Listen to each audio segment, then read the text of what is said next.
Vidya Balan on stage, Dr. Vidya please. Pavitra, please. Hand over the book, please, to Namrata.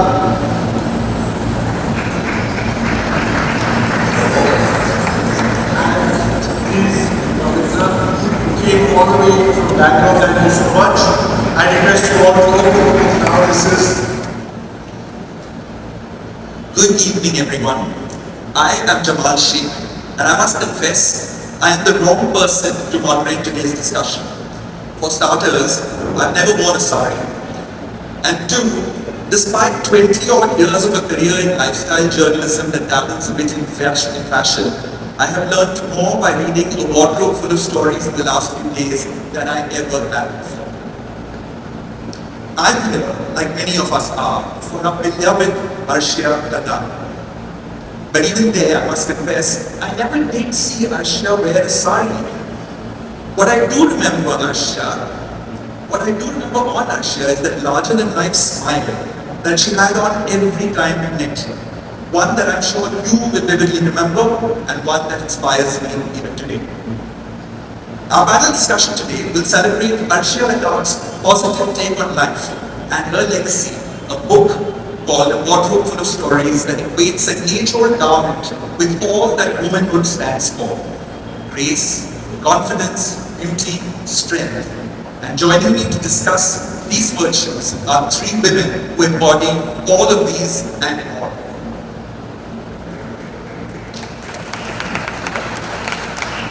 First up is a sari veteran who has for the last 49 years worked on preserving and documenting traditional handloom sari motifs, techniques and oral history. With her organization Bimor, she is responsible for the revival of several invaluable old sari designs and for turning heritage saris into modern icons. To talk about her experiences and her passion in life, ladies, gents and all others, please join me in welcoming Mrs. Vidya Balan.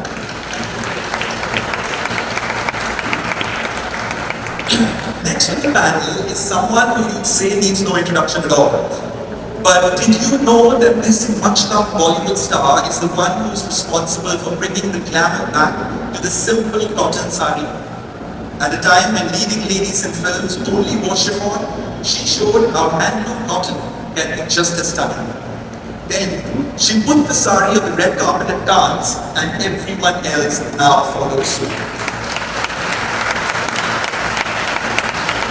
To talk about how beauty in simplicity is better than all the Met Gala style impracticalities that we now see, everyone, please put your hands together for everyone's favorite Vidya Balan. And our final panelist today is a colleague and a friend. With over 25 years of experience in journalism, she is known as one of the sharpest minds in media today. As a fashion critique and columnist, she is loved and feared by every designer in town. She is the founder of Manoranjan, a philanthropic initiative supporting artisans all over the country. Please welcome the one and only Namrata. To start, ladies, what an honor. Thank you for being here. Thank you. I am going to start with a question that Arshiya has put in the beginning, a few pages at the beginning of her book. What does the sari mean to you? Pavitra, you can start. I think the sari for me is about keeping memories alive. And it's the first thing that a child touches is cloth, which was only handmade till the day he dies. So every memory in our life is closely tied up with the sari, which is an unstitched garment.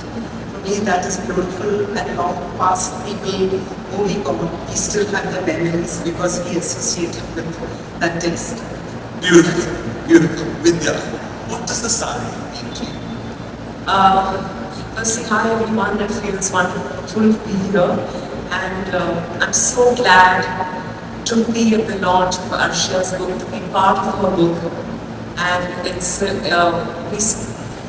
few times we met in the past year, we spoke about saris most definitely, So this is very special. For me, a sari really has always meant security. Maybe because of what Pavitra just said, you know, it's that what you feel when you're a little child. You know, my mother always wore saris. When I was growing up, now she's not wearing saris that much. But that feel of that fabric, that feel of, you know, I feel like the sari embraces you. When I was a little child, I had a picture of myself from the time I was 3 or 4 in one of my mother's saris. So I think my fascination with saris began then. For me, beyond everything, beyond the beauty and the grace and everything, the sari has always supported me. It's given me strength to be who I am. So I think the sari really security. And from what we see, you supported it back. I know this is repetitive, ladies and gentlemen, but please allow me to ask the same question to Namrata as well. Every time I hear what the sari means to a friend of mine who wears a sari often, there's a different interpretation. So it really is really interesting. Namrata, what does the sari mean to you? I think the sari really stands for India, right? I think it stands for the many dichotomies we see in India. It is our nation's greatest success story. It's also our greatest failure because if you see the makers of the sari, the humble weaver is the poorest of people in our country today. So I think it started when we reclaim what we fought for and what we stood for, and the sari pretty much symbolizes it symbolizes a great patriotism, but also a great sentiment that, you know, if the weaver and the crown perishes, then India perishes. The sari is a sentiment. Now to get a little more personal, ladies, will you give me a peek into your personal sari collection? Pavitra ji. This is a very difficult question to answer. I've created saris and designed them, but I've never gone out to own a collection. Because when we started our journey, it was a need to create this business, like my mother and me. So most of what we have in our collection is the tail end of what sari was not sold, of a design that I didn't do, or that was, you know, because when we do our design, we normally give the design and we give an advance and we buy back. So we've always allowed 2 pieces for the weaver to learn and to go forward. Sometimes I thought that was a small price to pay so that he can move on. And at the end of it, I will give my design free. So what we have in our collection is a lot of what was left. And until my daughter started wearing saris, I never thought I should do anything I did, because I think the fun was in the creation and then letting go. And it wasn't that I was aspiring to look the most beautiful in the sari that I did, though a lot of customers did it. So for me, my collection is a lot of now what we've kept aside from it, but also it has a lot of stories about a weaver's struggle, why it couldn't be done, how the public accepted it, whether it was commercially viable, and how big they grew. So for me, that is the bottom about having a collection. Of course, my own favorites would be what is special that I put my heart and soul in. Of course. So these small things like, and I think one thing is fabulous is when we use a textile as an inspiration. We don't need to repeat the same thing that was done 100 years ago, because I think our brain works differently from what was 100 years ago. So we have to create a forward movement and an interpretation. Something like this is a Cambodian design, and there was trade between Tamil Nadu, Cambodia, Southeast Asia. So when we did this for the Festival of India, Mahabharata called it the Lantan Masala, because lack of anything that we didn't know. So in all these big things that I can today look at, I specialize in reviving grandmother saris, everybody's grandmother saris. If we had a row of India over here, you know, made you stand up and model the sari. You're really beautiful, and So I think that is beautiful, and I have a little museum called the Museum of Living Textiles, which celebrate common people's textile, not any royalty. But that gives a lot of scope, created and recreated, and it creates livelihood for myself, for my weavers, and it allows them to go forward. And I think my success is today they can all buy me out. Vidya, tell us about your sari collection, your favorite one, any story attached to anyone. There are way too many that have special stories attached, but I'll talk about my very first sari, which was a Calcutta cotton that I picked up from an exhibition. I'd gone to it with my mother and sister. It's green and yellow, green sari with a yellow border. Very simple sari, but I was in college and my Bengal obsession had already started. And I remember that, I was just mesmerized by what I saw because there was such simplicity to it. And as you can see, I melt. So even then, cotton was my preferred fabric. And I just thought, material, and I just thought that this is the one I want to get. I still have it. I wore it very recently during Navaratri last year, and it made me feel so good. That's the beauty. It's so timeless, right? You don't need to fit into a sari. The sari fits onto you. It embraces you at different ages and stages of your life. And I think that's what I find the most fascinating about the sari. It just accepts you the way you are. And that sari, of course there are many others in a sari. So beautifully said. All the women nodding in the audience. No, there are saris that Siddharth's gifted me. There are saris that my parents have gifted me.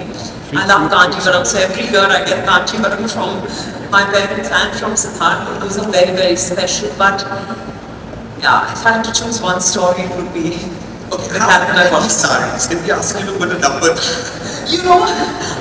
A lot of people think that I must own thousands of saris because I wear saris all the time, but here's a confession, I barely own about 25 because I'm in a very, in a very privileged position where I have weavers from all over the country send me saris. So I wear them to events and then I tell people whom I know, that if you like something I wear, please let me know and it will be yours. And then just get it laundered and give it to them, dry clean and give it to them because I'm not going to be able to wear so many saris.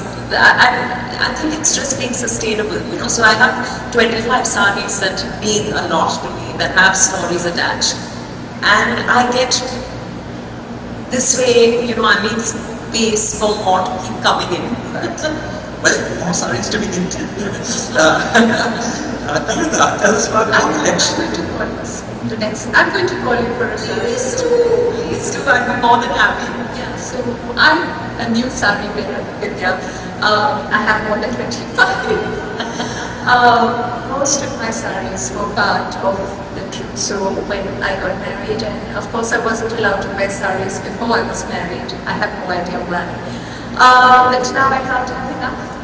And my favorite is definitely Manoranjan, also from Calcutta. It is just the softest thing I've seen. And I am building a small collection of white or black Japanese. So you have any customer? Namrata is not happy with her collection that is bigger than yours. There's a truckload coming your way. Vidya, in a time when Bollywood heroines wore chiffons, what gave you the courage to bring the simple handloom cotton sari to the fore? I have to say that, at a very crucial juncture in my life when I was fashion lost, so to speak, I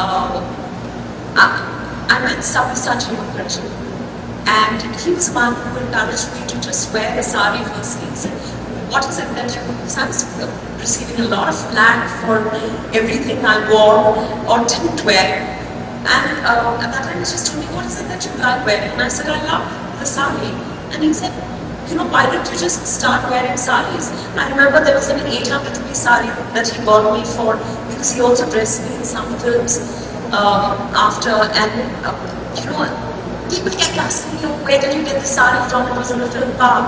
And I said, it's sourced from a small store in Calcutta, and it's just that it was unbelievable to them, right?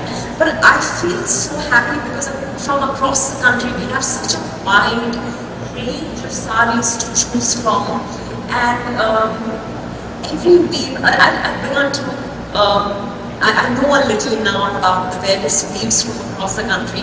I'm not going to open my mouth here because Kavi is here, but so it's a sari is just fascinating, and I'm so glad that Samya gave me the courage to wear the sari at that point in my life, and then I just embraced it. So when I went to Cannes, as a matter of fact, I didn't know what I was going to wear. I was a bit confused because you only saw people wearing gowns and with trails and God knows what else. But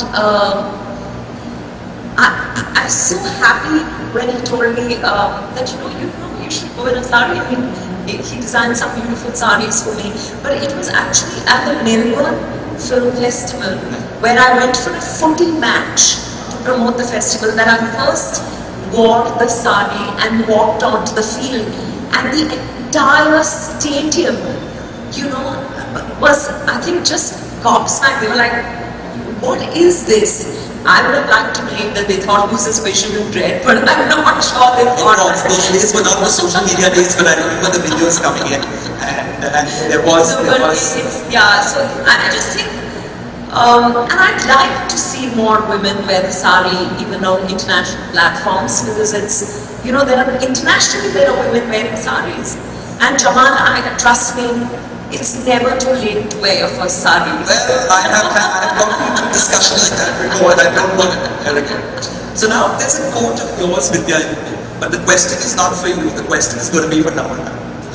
You say in the book, a woman in a cotton sari, with wet hair left open to dry, wearing a bindi, perhaps some kajal, there's nothing more beautiful than that.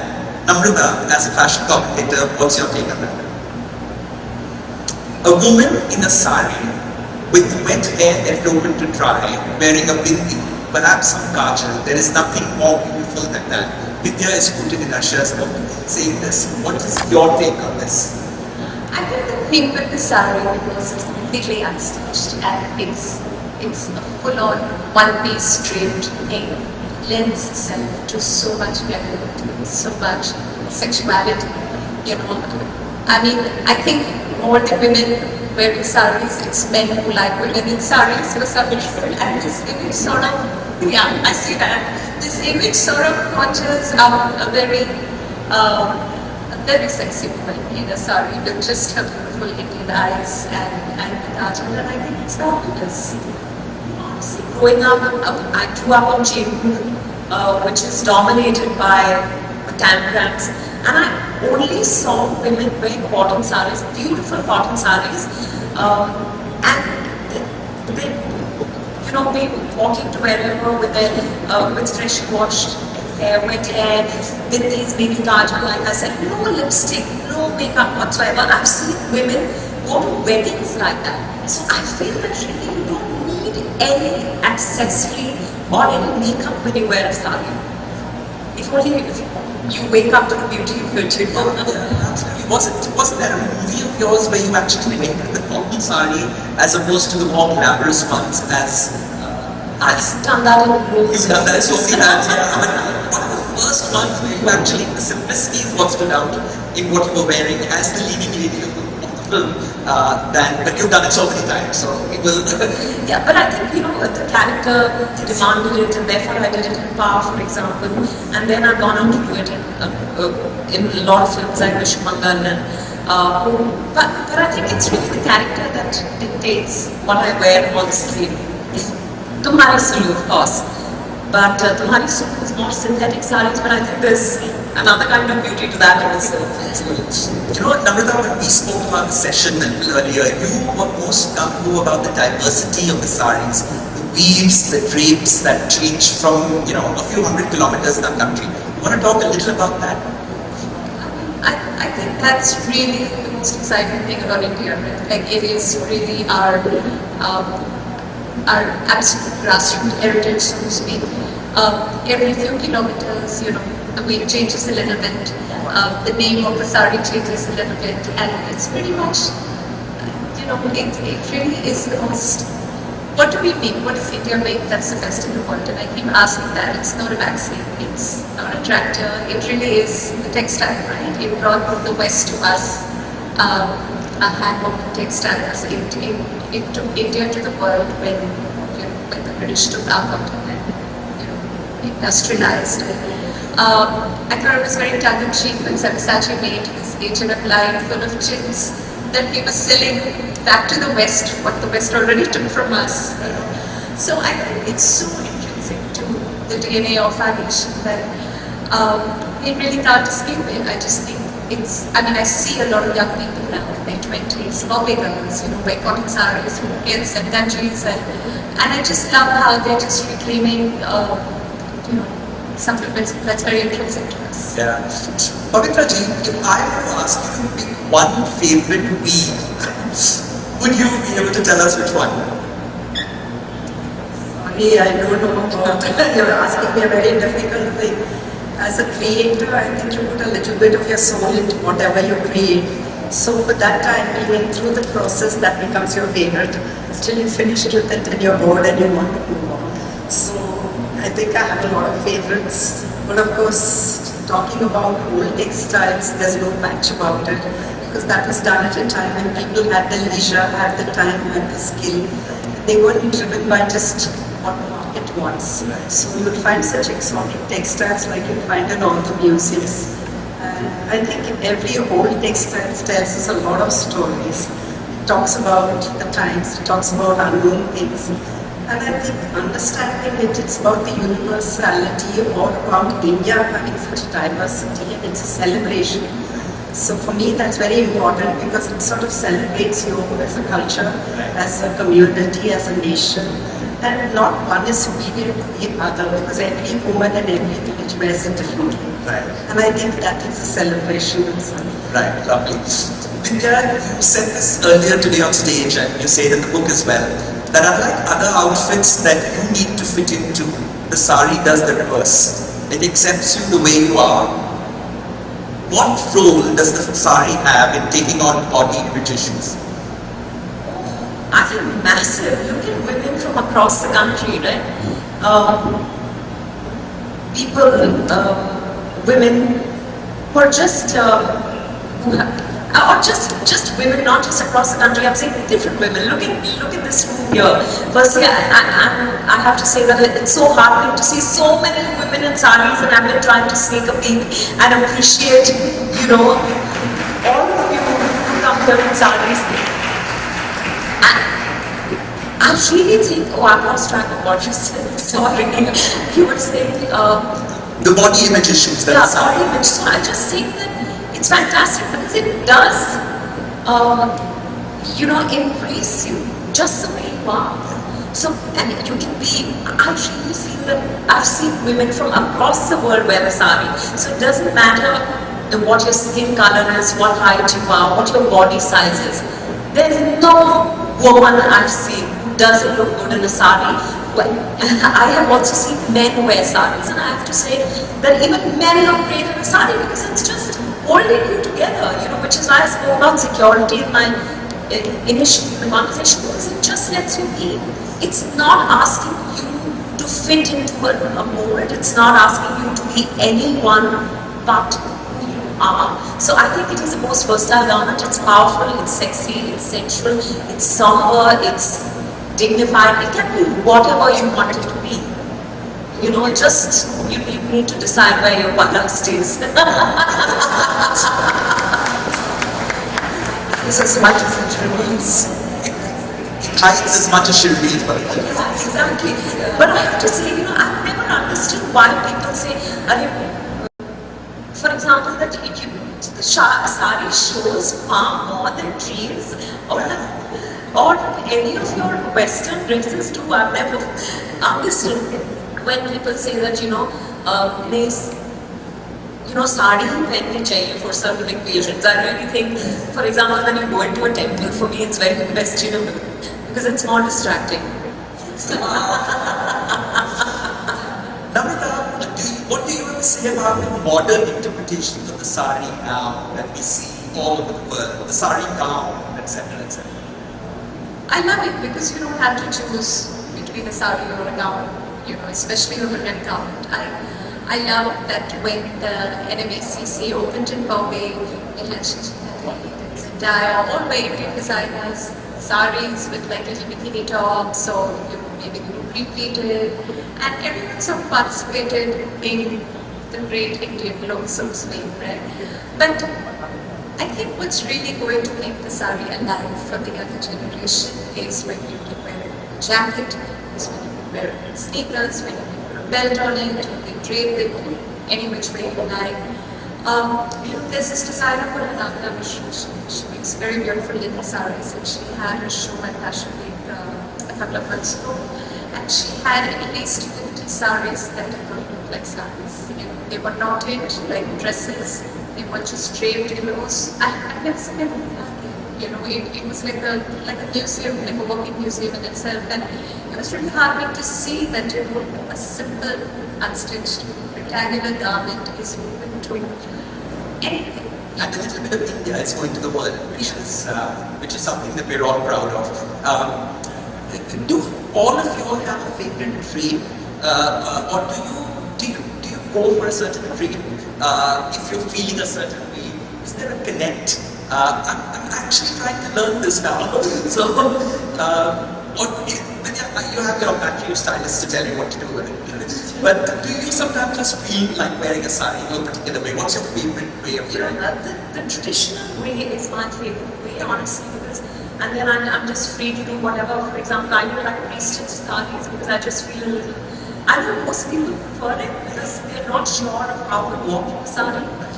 Most people these days, but I can somersault if I could somersault in a sari. So I like the traditional drape, but I enjoy watching other people experiment with their drapes. I think it's, I have to say, I love wearing a sari with a shirt or a shirt blouse. That to me is maybe a belt. Yeah, I'd go to that extent. That's interesting. Do you experiment? Yes, I've experimented a lot. Yes. So I don't look like anything that I would look like my hair design. But for a lot of fashion shows, I've taken the liberty of training people in different kinds of a drape. Yes. So what was the bottom line? Keep hands free and legs free so that it's easy for them to manage without a skirt. And I think that's the beauty of the sari. You're so innovative. You style it to your personality and for the need and for the climate. So there is no one thing as the only way. We have a different way of wearing it, which is very good. It's fascinating because you don't need to hold your kids anytime. I think each place culturally has its own style, but I think for the modern generation, the fact that they can be innovative allows the sari to go forward, and at least it doesn't have the fear of, or if they don't wear saris, maybe to die. So I think we should just allow and accept that the next generation styles it and innovates it to allow play of their personality and comfort. Namrata, have you experimented? I've just started experimenting actually because traditionally we wear saris, one shoulder is how most people do. But I think that works really nice with the shiny, happy Banarsis and Kajivaras. I'm beginning to start wearing cotton saris and I want to twist them and turn them into a scarf and wear them with a t-shirt and stuff So like you're that. inspired by this. It gives me Excellent. We will look out for your pictures. We're nearing the end, but I have this one question which I never really have got a very clear answer for. The sari blouse. Is it true that the petticoat and blouse are inventions of the prudish Brits who came to rule India, and that traditionally Indian women did not wear blouses? Let's just clear the air on this. Yeah, from what I've read in a lot of places, especially in Tamil Nadu, you see these older women who never wear blouses and never no skirt. And they can give you a run, and they're very comfortable. Yeah, because we never sort of standardized it that this is the way to do it and this is, but they look perfectly comfortable, and I think it's also a Western concept of this is right, this is wrong.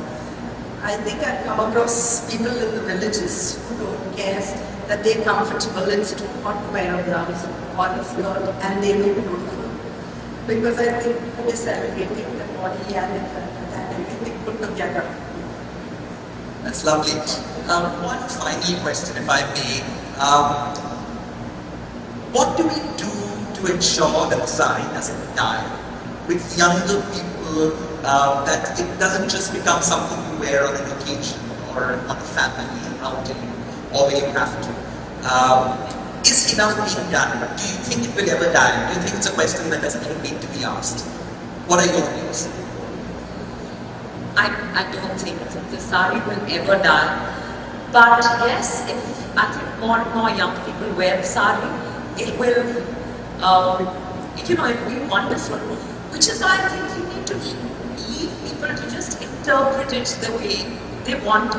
I think that will ensure longevity of the sari. And which is why the sari, I think, is also very individual, like Bhaktaji said, or like Namrata said, that you can wear it the way you want. There's no right or wrong way to wear a sari. So I think now we have to, but also have to ensure that our weavers survive. So we have to invest in hand-woven saris. I think that's very crucial. And the more modern those saris are and the more accessible they are, I think, it has to be, you have to achieve a marriage of the traditional and the modern in some way that excites people. And when you see more and more celebrities also wear saris all times, I think people will get encouraged to do the same. That's beauty, thank you.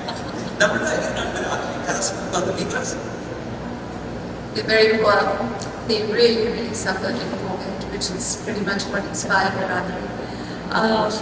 We really need to understand how we work in India, how we do our businesses across all businesses, that we need to understand the concept of economic equality, social justice, paying people better so they're not unskilled labor, they're actually very talented individuals.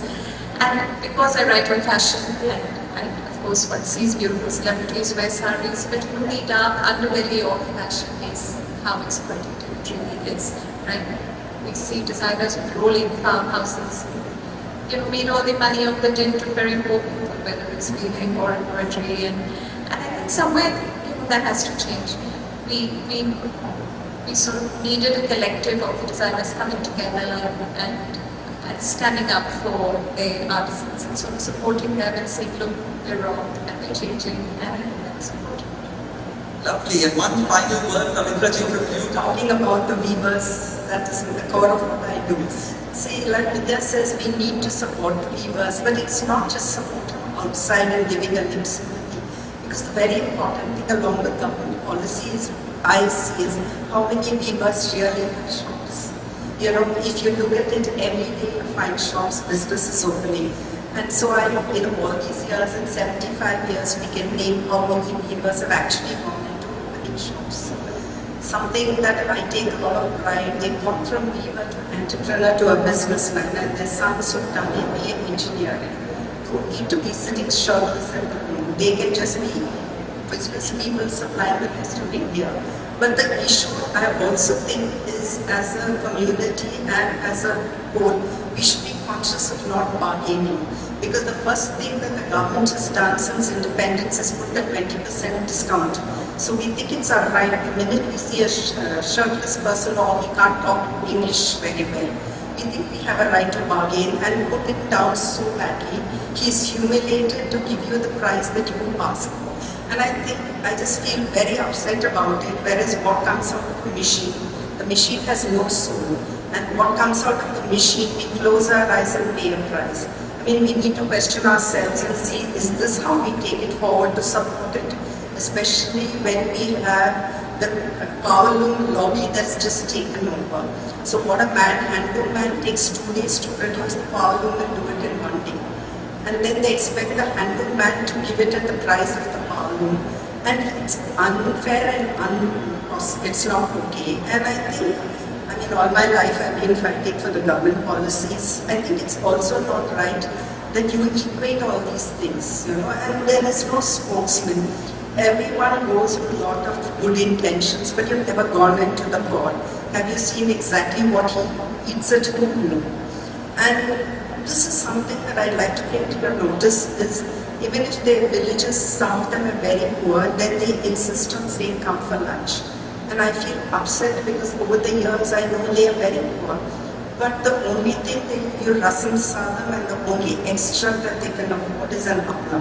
So, but then the kind of joy and the kind of love that they give to you is something that's unparalleled. And I think that's my greatest takeaway. But I think we as conscious consumers have to be careful not to buy. So, and making a very, very strong case for this, making a very, very strong case for this is Arshiya Ladakh's book, A Wardrobe Full of Stories. There's a story by Shudh who purchases the sari from a weaver, and there's a little stain on it. So she says that maybe I want to, can I have a new one? And he says, you see the conditions we work in, this is my sweat that I put in. And she purchases that, and that's what makes that sari so valuable. Ladies, what a great discussion. 3 supporters, 3 champions of the sari, but in my mind, 3 supporters of womanhood, strength and grace, which we all must celebrate. Thank you for being here. Thank you so much. Great talk. Excuse me if I just put in one with the dance was beautifully done. And I just have to congratulate you. You touched upon because I could see the loom and the weavers. And what you've shown through dance is exactly the stories that we learn. Every life's lesson is through the loom. From the time a man sits at the loom, you have a goal. You can't make a bad piece become a discountable good. So he's concentrating. He can never buy a sari for his wife. So that teaches detachment. It teaches all life's lessons, whether it's Kabir or whichever saint in every part of India has learned his lessons only through the loom. And when a thread breaks, how we repair it. So these are a lot of stories that go on that is just fascinating, and the kind of wisdom that they have, the weavers, even though they are unlettered, I think they are the pride of the nation.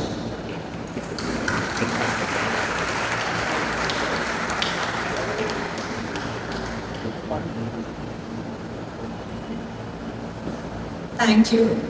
Thank you so much to Vidya Balan, Pavitra Madhya, Namrata Zakaria, and Jamal for the generosity of your time and words and for the inspiring discussion. Thank you so much. Arshiya always talked about how the sari connects us all, about how it brings people together.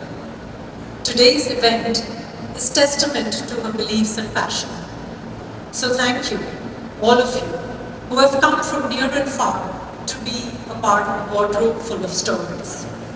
Orvi Sharma and I, Rajita Dalal, are the book editor and designer.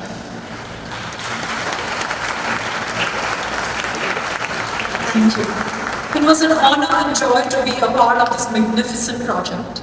There are so many people who work behind the scenes to make a Wardrobe Full of Stories and today's event a success. On behalf of Vinod Kotyad, we would like to extend a heartfelt gratitude to Dr. Ilyana Ji. Thank you for the performance. And the performers of Art Vision who have travelled all the way from Bhubaneswar. Deepest thanks to the Ladakh, Nathani and Somani families for their unwavering support and encouragement. A Wardrobe Full of Stories is a chorus of voices. Thank you to all the inspiring women who participated in this project, some of whom are present in this room. You are our heroes. To the book team, Shantali and Muskan, Sunena Bhatia Photography, and Jahangir Surti of Prodon Enterprises, huge thanks. We also greatly appreciate the Asiatic Society of Mumbai, especially Dr. Vispi Balaporia, Shahnaz Nalwala, and Srimati Bangla Sirdesh Pandey, as well as the Asiatic Society Committee and team for their support. Thanks as well to the Central Library, to Mr. Shirsagar and Mr. Mansoor for the use of this spectacular and historic venue. We're grateful to the Rotary Club of Bombay, particularly Vineet Bhatnagar, Renu Basu, Priya Bungara, and the Urban Heritage Committee for the fabulous mapped exhibition in the bar hall right there. Please tell your friends and family about it. Past Perfect, particularly Deepthi Anand, who are responsible for the beautiful sari displays right over there. Thank you so much. Thanks as well to Ms. Savita Suri for explaining the Watson's textile book displays. Last but never least, thank you so much to the team from Sri Venkateshwar Somani Charitable Trust, to Vinod, Pratibha, Richa and Ravi for taking care of the smallest and the largest details. And to all of you for spending your evening with us. You made it truly unforgettable. Thanks a lot.